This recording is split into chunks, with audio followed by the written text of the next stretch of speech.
پھر دن ہوا،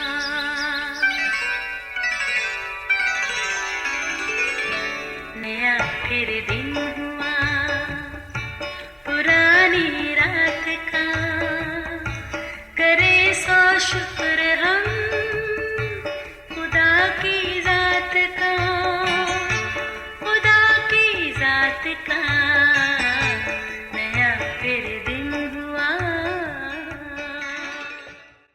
آج کی آیت۔ اور یوسف نے ایک خواب دیکھا جسے اس نے اپنے بھائیوں کو بتایا اور وہ اس سے اور بھی زیادہ بغض رکھنے لگے۔ پیدائش 37 باب 5ویں آیت۔ عزیز و یعقوب کا بیٹا یوسف اپنے 12 بھائیوں میں سے 11ویں نمبر پر تھا۔ آج وہ خوبصورت بوکلمون کبا پہنے بے حد خوش تھا۔ اسے بخوبی اندازہ تھا کہ اس کا باپ اسے بے حد پیار کرتا ہے۔ ایک تو یہ کہ وہ اپنے باپ کے بڑھاپے کا بیٹا تھا، دوسرا یہ کہ وہ اپنے باپ کے کہنے پر اکثر اپنے بھائیوں کے ساتھ بھیڑ بکریاں چرانے چلا جاتا، پھر واپسی پر دن بھر کی رپورٹ اپنے باپ کو دیتا۔ یوں باپ سارے حالات سے باخبر رہتا۔ آج جب واپسی پر بھائیوں نے چھوٹے بھائی یوسف کے بوکلمون پہنے دیکھا تو بولے، اچھا مطلب یہ کہ باپ اسے ہی زیادہ پیار کرتا ہے۔ سو وہ اس سے بغض رکھنے لگے۔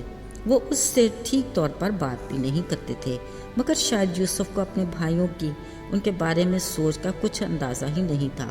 آج وہ اپنے بھائیوں کو اپنے خواب کے بارے میں بتانے لگا کہ میں نے ایک خواب دیکھا کہ ہم کھیت میں پولے باندھ رہے ہیں، پھر ہوا یہ کہ میرا پولا اٹھا اور سیدھا کھڑا ہو گیا اور تمہارے پولوں نے میرے پولے کو چاروں طرف سے گھیر لیا اور اسے سجدہ کیا۔ یوسف کا یہ خواب اپنی تعبیر کے ساتھ ان پر عیاں تھا۔ بولے، اچھا تمہارا مطلب کہ ہم تجھے سجدہ کریں گے۔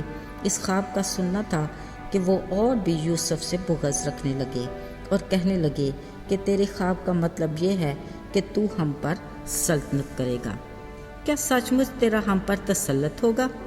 یوں اس کے بوکلمون کبا کے بعد اس کے اس خواب کی وجہ سے بھی یوسف کو ناپسند کرنے لگے۔ عزیزو، حیرت اس بات کی ہے کہ وہ اس قدر سادہ دل تھا۔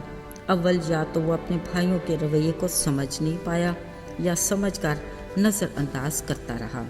کچھ دنوں بعد پھر وہ اپنے بھائیوں میں بیٹھا ایک اور خواب کے بارے میں انہیں بتانے لگا کہ میں نے دیکھا سورج، چاند اور 11 ستارے مجھے سجدہ کر رہے ہیں۔ اب کے حیرت زدہ بھائیوں نے اس سے بات تو کوئی نہ کی، مگر اس سے شدید حسد کرنے لگے اور اپنے رویے سے بتانے لگے کہ وہ اسے سخت ناپسند کرتے ہیں۔ جب یوسف کے باپ یعقوب کو بھی اس خواب کے بارے میں پتہ چلا تو اس نے اپنے بیٹے کو ڈانٹا اور کہا، یہ کیسا خواب ہے؟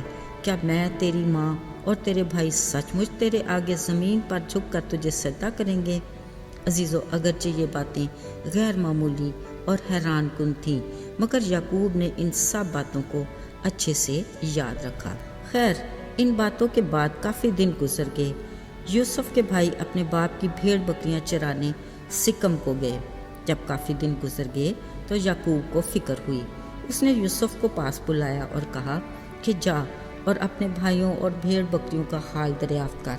یوسف نے فوراً فرمانبردار بیٹے کی طرح کہا، میں تیار ہوں۔ جب وہ ادھر ادھر اپنے بھائیوں کو تلاش کر رہا تھا تو اسے کسی نے بتایا کہ وہ تو بہت آگے نکل گئے۔ جب یوسف کچھ آگے بڑھا، دور سے اس کے بھائیوں نے اسے دیکھا اور کہنے لگے، دیکھو تو خوابوں کا دیکھنے والا آ رہا ہے۔ پیشتر وہ نزدیک آتا، انہوں نے اس کے قتل کا منصوبہ بنا لیا اور کہنے لگے، اس کو ادھر ہی کسی گڑھے میں ڈال دیں گے، پھر دیکھتے ہیں ذرا کہ اس کے خوابوں کا انجام کیا ہوتا ہے۔ مگر بڑے بھائی روبن نے کہا کہ اسے مار ڈالنا ٹھیک نہیں، ہاں گڑھے میں ضرور ڈال دیتے ہیں۔ اصل میں وہ چاہتا تھا کہ کسی طرح وہ بچا کر یوسف کو سلامتی کے ساتھ باپ کے پاس پہنچا دے، سو انہوں نے اسے سوکھے گڑھے میں ڈال دیا۔ اس تسلی کے بعد ابھی وہ کھانا کھانے بیٹھے ہی تھے کہ انہوں نے ایک قافلے کو ادھر آتے دیکھا جو گرم مسالہ، روغن بلسان اور مر اونٹوں پر لاد کر مصر کو جا رہے تھے۔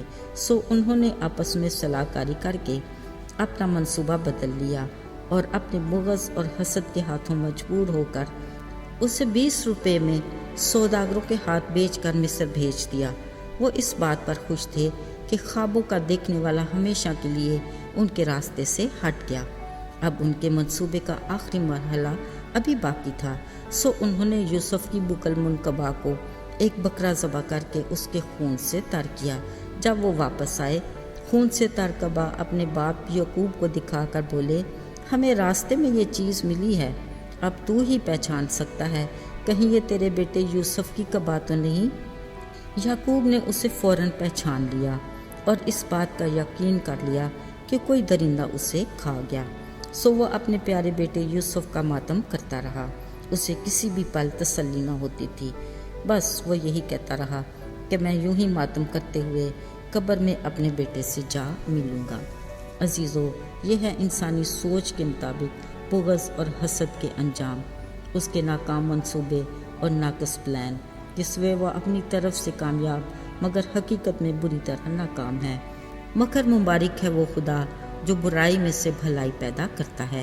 اس کے ارادے ہمارے ارادے نہیں اور نہ ہی اس کی راہیں ہماری راہوں جیسی۔ جو اس نے یوسف کے لیے اپنا پلان کیا تھا عین اسی کے مطابق ہوا، اگرچہ بظاہر اس کے بھائیوں اور خاص طور پر اس کے باپ یعقوب کے لیے برا اور تکلیف دہ تھا، مگر خدا جانتا تھا کہ وہ وقت دور نہیں، پھر یہ سب اس کی حکمت کو جان جائیں گے۔ عزیزو، آج بھی وہ اپنے ایماندار لوگوں کی زندگی میں کچھ ایسے کام ہونے دیتا ہے جو بظاہر ہمارے لیے شاید تکلیف دہ ہوں، مگر وہ اپنے ٹھہرائے وقت پر بھرپور برکات کے ساتھ ہمیں نوازتا ہے۔ اس لیے اس نے فرمایا، ایسے حالات میں خاموش ہو جاؤ اور جان لو کہ میں خداوند ہوں۔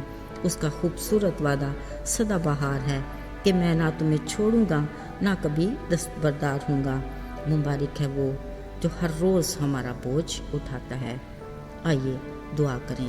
اے آسمانی باپ، تو جو زندہ اور با اختیار ہے، ہم تیرے شکر گزار ہیں کہ تو ہمارا باپ ہے۔ آج جتنے تیرے لوگ اس دعا میں ہمارے ساتھ ہیں، ہر ایک کے لیے تیری برکت چاہتے ہیں۔ ہمیں مشکل حالات میں مایوس اور نا امید نہ ہونے دینا۔ ہمیں ہر پل تیری ضرورت ہے، آج بھی اور کل، بلکہ جب تک ہم زندہ ہیں۔ یسوع کے مبارک نام میں آمین۔